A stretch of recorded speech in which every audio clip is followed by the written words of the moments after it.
நூற்றுக்கு அதிபதியான ஒரு மனுஷன் இயேசு கிறிஸ்துவை பார்த்த உடனே ஓடி வந்து அவர்கிட்ட, என்னுடைய வேலைக்காரனான ஒரு மனுஷன் திமிர்வாதத்தில் ரொம்ப வேதனைப்பட்டுட்ருக்கான், நீங்கள் அவனை குணப்படுத்தணும்னு கேட்குறாரு. உடனே இயேசு கிறிஸ்து, நான் வந்து அவனை குணப்படுத்துகிறேன்னு சொன்னதுக்கு, வேண்டாம், நீங்கள் என்னுடைய வீட்டுக்குள்ளே வரதுக்கு நான் பாத்திரம் அல்ல, ஒரு வார்த்தை மட்டும் இங்கே இருந்துகிட்டே சொல்லுங்கள், அவன் குணமாயிருவான்னு கேட்குறாரு. இயேசு கிறிஸ்து உடனே அங்கே இருந்தவங்களை பார்த்து, இந்த மாதிரி ஒரு விசுவாசத்தை நான் யாருக்குள்ளேயுமே பார்க்கலன்னு சொல்லிட்டு அந்த மனுஷன்கிட்ட, நீ விசுவாசத்தபடியே உனக்கு ஆக கடவுதுன்னு அவரை சொல்லி அனுப்புகிறாரு. அவர் சொன்னபடியே அந்த மனுஷனுடைய வேலைக்காரன் சுகமாகவும் செய்கிறாரு.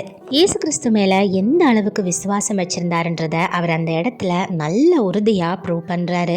அது மட்டும் இல்லை, தன்னோட குடும்பத்தில் இருந்தவங்களுக்காக இல்லை, தன்னுடைய வேலைக்காரனுக்காக இயேசு கிறிஸ்து முன்னாடி வந்து இவ்வளோ பெரிய பணக்காரனான ஒரு மனுஷன் பணிந்து நிற்கவும் செய்கிறாரு. இந்த மனுஷன், நீங்கள் வீட்டுக்கு வர வேண்டாம், அதுக்கு நான் பாத்திரம் அல்ல, இங்கே இருந்துகிட்டே ஒரு வார்த்தை மட்டும் சொல்லுங்கன்னு எந்த அளவுக்கு விசுவாசம் வச்சுருக்காருன்னு பார்த்தீங்களா? நம்மளுடைய வாழ்க்கையில் நம்ம எந்த ஜெபம் பண்ணாலும் விசுவாசமே இல்லாமல் நடந்தால் நடக்கட்டும்ன்ற மாதிரி நம்ம ஒரு ஜெபம் பண்ணோன்னா அது அர்த்தமே இல்லாமல் போயிடும். ஏசப்பா கையில் நம்ம கொடுத்துட்டோம், அதை கண்டிப்பாக அவர் பார்த்துப்பாருன்ற விசுவாசம் நமக்கு கண்டிப்பாக வேணும். வேலைக்காரன் தானே, இவ்வளோ பெரிய பணக்காரனான ஒரு மனுஷனுக்கு வேறு வேலைக்காரன் கிடைக்காமலா போயிடுவான்? அந்த மனுஷனை அப்படியே கைவிடக்கூட செஞ்சுருக்கலாம்.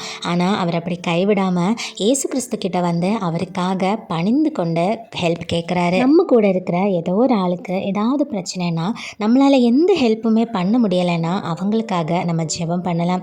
நம்ம அவங்களுக்காக ஜெபம் பண்ணால் அது என்றைக்குமே அது நமக்கே ஒரு ஆசீர்வாதமாக தான் வந்து முடியும். அப்போது விசுவாசத்தோட நமக்காகவும் நம்மளை சுற்றி இருக்கிறவங்களுக்காகவும் என்றைக்குமே எப்போவுமே நம்ம ஜெபிக்கணும். Praise the Lord. ஆமென்.